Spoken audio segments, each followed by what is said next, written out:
A manager orders a sick employee to get a doctor's note. It was illegal. She knew it. He didn't care. So she went to the doctor. And the doctor gave him exactly what he asked for. She was in her early 20s, working at a supermarket. A reliable employee, never late, rarely sick. She hadn't called in once in 9 months. Then one night she got hit hard. Fever. Vomiting. At 2 a.m. she was on the bathroom floor, head in the sink. She passed out. Woke up at 7 a.m. She was due at work at noon. That wasn't happening. So she called her manager. Let's call him Steve. Steve was the kind of manager who never believed anyone who called in sick, unless they were his friends. He called in sick himself regularly. Everyone knew it was hangovers. The call went like this. She told him she was sick, feverish, couldn't stop vomiting, had passed out. Steve told her she didn't have the flu, told her to come in, then said the words that would cost him everything. Come in, or bring a doctor's note, or you're fired. Here is what Steve apparently did not know.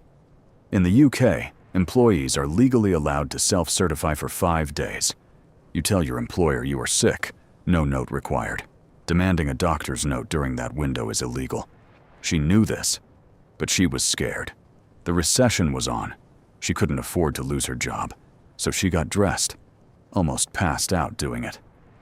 Then walked 25 minutes to the doctor's surgery. She waited over an hour. When she finally got in, the doctor was furious. Not at her, but at the situation. You're not supposed to come in with flu. There's nothing a doctor can do. She should have stayed home.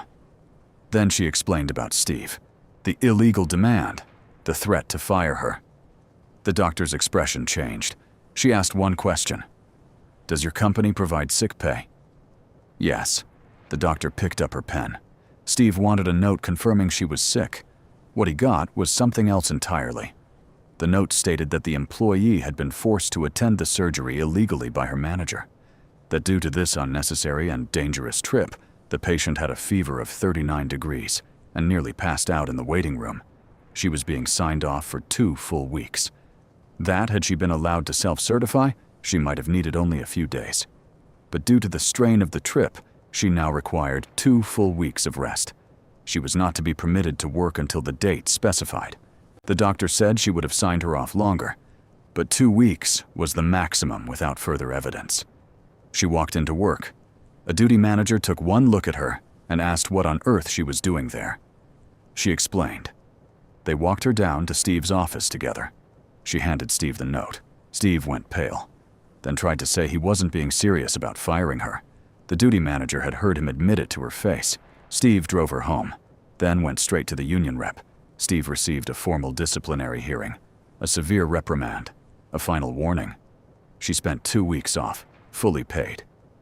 In the sunshine. Steve worked overtime to cover the gap she left. Here is what Steve actually did. He identified a reliable employee who had not missed a single day in 9 months. Then he illegally threatened her job during one of the worst economic periods in recent memory. Then he forced her to physically drag herself to a doctor while running a 39-degree fever. He handed the weapon to the doctor. The doctor used it. Steve didn't lose because he was unlucky. He lost because he handed every person in that chain, the employee, the doctor, the duty manager, the union, a reason to act against him. That is the pattern. People who abuse small amounts of power almost always overreach. And when they do, they tend to hand their targets exactly what they need. She didn't fight Steve. She just followed his instructions precisely. Quiet ruling